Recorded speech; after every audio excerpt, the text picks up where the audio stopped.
എന്റെ കുഞ്ഞേ, ഇവരെ ഒന്ന് നിൽക്കൂ. നീ ഇപ്പോൾ ഇത് കേൾക്കുന്നുണ്ടെങ്കിൽ നീ ചുമക്കുന്ന ഭാരവും നിന്റെ ആശങ്കകളും ആധിരതയും എനിക്കറിയാവുന്നതുകൊണ്ടാണ്. എല്ലാം തികയാതെ വരുമോ എന്ന നിന്റെ ആ പേടി ഞാൻ കാണുന്നു. ഇന്ന് നിന്റെ ഹൃദയത്തോട് ഒരു വാഗ്ദാനം പറയാൻ ഞാൻ ആഗ്രഹിക്കുന്നു. ഞാൻ നിനക്ക് വേണ്ടതെല്ലാം നൽകും.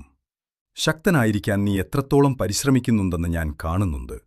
ഉള്ള തുച്ഛമായ കാര്യങ്ങൾ വെച്ച് നീ ജീവിതം മുന്നോട്ടു കൊണ്ടുപോകാൻ കഷ്ടപ്പെടുന്നത് ഞാൻ കണ്ടു. നിന്റെ സ്വന്തം ആവശ്യങ്ങൾ കുന്നുകൂടി നിൽക്കുമ്പോഴും മറ്റുള്ളവർക്ക് നൽകാൻ നീ കാണിച്ച ആ മനസ്സ് ഞാൻ അറിഞ്ഞു.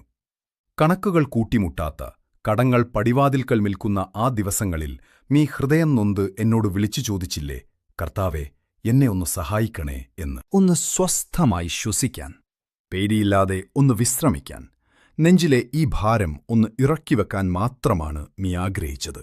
ഫിലിപ്പിയർ 4:19. നിന്റെ ജീവിതത്തിൽ ഇപ്പോൾ സത്യമാകാൻ പോകുകയാണ്. എന്റെ ദൈവം നിന്റെ എല്ലാ ആവശ്യങ്ങളും പൂർണ്ണമായി നൽകും. ചിലതല്ല, നിനക്ക് അസാധ്യമെന്ന് തോന്നുന്ന കാര്യങ്ങൾ പോലും അവൻ സാധിച്ചു തരും. നിന്റെ ജോലിയോ നിന്റെ വരുമാനമോ ഒന്നുമല്ല എന്നെ നിയന്ത്രിക്കുന്നത്. സാമ്പത്തിക തകർച്ചയോ സാഹചര്യങ്ങളോ എനിക്ക് തടസ്സമല്ല. സ്വർഗത്തിൽ നിന്ന് മന്ന നൽകിയവനും പാറയിൽ നിന്ന് വെള്ളം ഒഴുക്കിയവനും ശൂന്യമായ പാത്രത്തിൽ നിന്ന് എണ്ണ നിറച്ചവനും ഞാനാണ്. അപ്രതീക്ഷിതവും വിവരിക്കാനാവാത്തതുമായ വിഭവങ്ങൾ നിന്നെ തേടിവരുന്നു. നീ അതിപ്പോൾ കാണുന്നില്ലായിരിക്കാം, പക്ഷേ നിന്റെ അത്ഭുതം തുടങ്ങിക്കഴിഞ്ഞു. നിനക്കുള്ള വാതിലുകൾ തുറക്കപ്പെടുകയാണ്. വറുതിയുള്ള ഇടങ്ങളിൽ സമൃദ്ധി വരാൻ പോകുന്നു. നീ കരഞ്ഞ ദിവസങ്ങളിൽ ഞാൻ നിനക്ക് വേണ്ടത് ഒരുക്കുകയായിരുന്നു. നീ തളർന്നപ്പോൾ ഞാൻ നിന്നെ ശക്തിപ്പെടുത്തുകയായിരുന്നു. ഇനി നിനക്ക് ഒന്നിനും കുറവുണ്ടാകില്ല.